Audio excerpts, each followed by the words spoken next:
You're listening to Josh on Classic Hits 92.5 KVPI, and joining us this morning is former NFL star, pastor, and author Miles McPherson. Good morning, Miles. Good morning. How you doing? I'm doing well, and yourself? I'm doing great. So give us a little background. Tell us your story of growing up and getting into the NFL, and then now to being a pastor. Yeah, I grew up in New York, two brothers, two sisters, grew up in a black neighborhood, went to school in a white neighborhood, and my grandparents were black, white, Chinese, so I grew up mixed race and got harassed in both neighborhoods because I wasn't black enough, wasn't white enough, and played football through Pop Warner, through high school, college, and got drafted to the NFL and played 4 years with the Chargers. Did cocaine my first 2 years, then became a Christian and stopped in one day.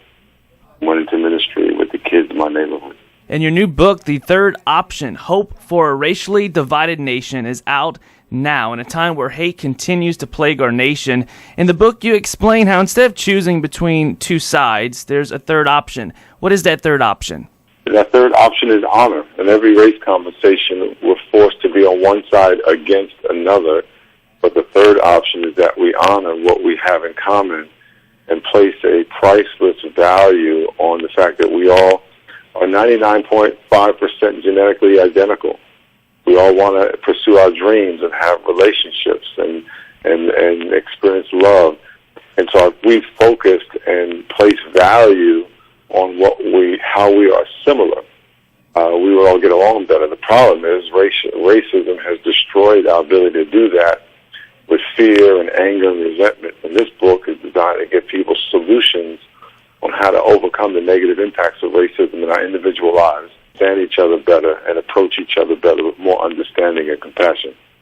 Absolutely. And does being a man of faith allow you to view this issue in a bit of a different way? Yeah, I think all of us, whether you know God or feel like you're a spiritual person or not, we all understand compassion, we all understand patience and love and pursuing dreams. And obviously, if you have faith, it just fuels all those things. But I think all of us want to get along. And whether you believe in God or not, you want to get along and you want to have relationships with people. So this book is going to help people do that by giving them rules and guidelines and solutions, and also challenge them to look inward at the blind spots they may have. There may be ways that people think that they're not offensive when they are. I think the biggest thing I learned writing this book is that so many people feel like if they do anything racially offensive, that makes them a racist, and that's not necessarily true. There are some people who are racist, but most of us will say things awkwardly or, out of nervousness or just out of ignorance that offend people, but it doesn't mean you're racist. And that's if people can get over that, then they're willing and able to learn how to be more honoring without the fear of feeling like if they admit that they're offensive, that they're racist. What can we do as individuals to make a difference? I think first is to look inward and to accept that there can be things you say and think and believe that are wrong and offensive that you may have to change. If we can get past that hurdle, then the sky's the limit.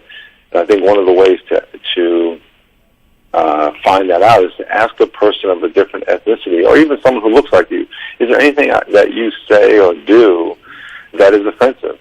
Most people listening now, I can't tell you how many people I've talked to who said, I grew up being taught to hate people, to stay away from people. And so a lot of people know that, but if you don't, you can ask somebody, is this offensive to think this or say this? And not only will you make a friend, but you'll probably learn some things about yourself. So if you're humble enough to want to learn, which I've learned so much writing the book,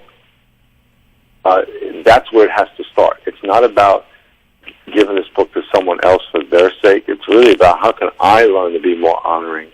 And again, it's not to identify people as racist as much as empower people to be honoring. And so that's the thing, is that we have to lean into being honoring and lean into seeing people as equals. And how can we do that? And that's what this book is for. The third option, Hope for a Racially Divided Nation, has a little introduction by New Orleans Saints quarterback Drew Brees. Obviously, here in Louisiana, we love Drew. How did you get to know number 9? Well, number 9 played out here. If you guys over there, Who Dat Nation, know that he came from San Diego. Right. That we were very sad when he left. He's a favorite here still to this day. He spent his off seasons here. And I got to know him when he played for the team. He was a great leader, great community guy, great family guy. And so, he's just a great model. He's a model, the most model citizen you can get. So I love that guy, and we're very, very jealous that you have him.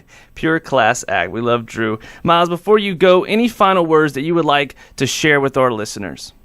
Yeah, I would challenge people to, one, follow me at milesmcpherson.com or at milesmcpherson.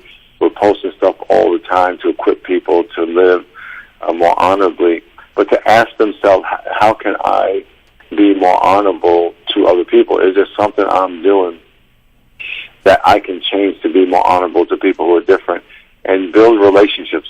If you don't have relationships with people who are different, then you don't know them. And so any opinion you have is flawed. And so the better relationships you have with people who are different, the more you're going to be able to honor and love them and have better relationships with them.